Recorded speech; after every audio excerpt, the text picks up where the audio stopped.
Apa itu negatif equity? Bila kembali ke persamaan akuntansi yang udah kita pelajarin di sekolah ataupun di bangku kuliah, kalau aset itu adalah sama dengan liabilitas ditambah ekuitas. Misalnya, asetnya itu adalah 500 dengan liabilitas 700, maka equity-nya itu adalah minus 200. Karena 500 dikurangi 700, sehingga menjadi minus 200. Kalau dari persamaan ini berarti negatif equity itu adalah liabilitas yang terlalu besar. Tapi sebenarnya bukan karena liabilitas yang tinggi nih yang menyebabkan ekuitasnya menjadi negatif. Kalau kita melihat laporan keuangan di bagian ekuitas, biasanya terdiri dari beberapa komponen. Yang pertama adalah jumlah modal yang disetor nih, yang biasanya kita sebut dengan modal awal atau modal disetor. Dan di komponen kedua inilah yang menyebabkan equity menjadi negatif, yaitu akun laba ditahan, atau bahasa kerennya adalah retained earning. RE atau retained earning inilah yang membuat ekuitas menjadi negatif. Lalu, apa itu RE?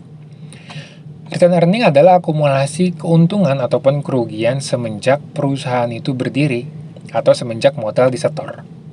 Walaupun pernah untung segunung nih ya, tapi kalau rugi terus-terusan tetap aja bakal membuat ekuitas menjadi negatif. Atau yang biasa disebut juga dengan akumulasi kerugian. Lalu apakah perusahaan yang memiliki ekuitas negatif itu bakal bangkrut? Secara teori sih cepat atau lambat perusahaan itu bakal bangkrut. Karena kehabisan modal untuk melakukan operasional perusahaan. Dari mana duitnya? Namun kembali ke strategi perusahaan, bagaimana bisa keluar dari keadaan tersebut yang biasa disebut dengan financial distress. Seperti yang udah pernah gue bahas di video sebelumnya tentang sumber dana perusahaan yang bisa kalian tonton videonya di card di atas. Selain dari modal, kita juga masih bisa melakukan pinjaman atau liabilitas untuk menjalankan usaha, termasuk dalam keadaan ekuitas negatif. Tapi memang akan lebih sulit tentunya untuk mencari pinjaman dalam keadaan ekuitas negatif, karena risiko defaultnya terlalu besar. Tentunya pemberi pinjaman akan berpikir berkali-kali nih sebelum memberikan pinjaman kepada perusahaan yang sedang financial distress. Atau terkadang bisa juga kita mendapatkan pinjaman namun dengan bunga yang sangat tinggi atau bahkan di atas rata-rata. Apakah ada perusahaan yang memiliki ekuitas negatif? Tentu aja ada. Kalian bisa melihat startup yang kekinian ya, yang biasanya masih dalam keadaan negatif equity. Mereka di dalam tahap belum bisa mengenerate profit.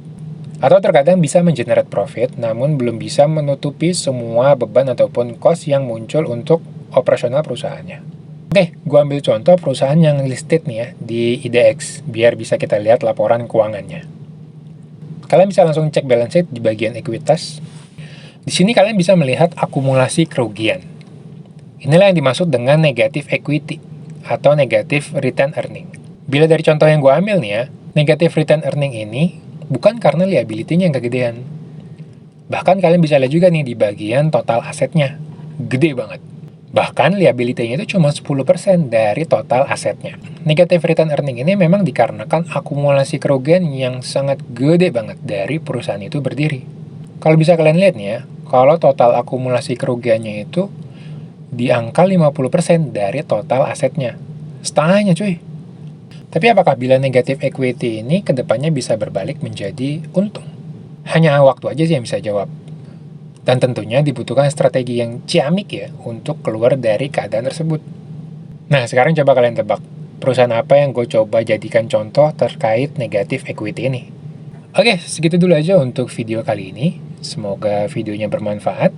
Bila kalian ada pertanyaan ataupun sesuatu yang ingin dibahas, boleh drop komentar. Oke? Bye-bye!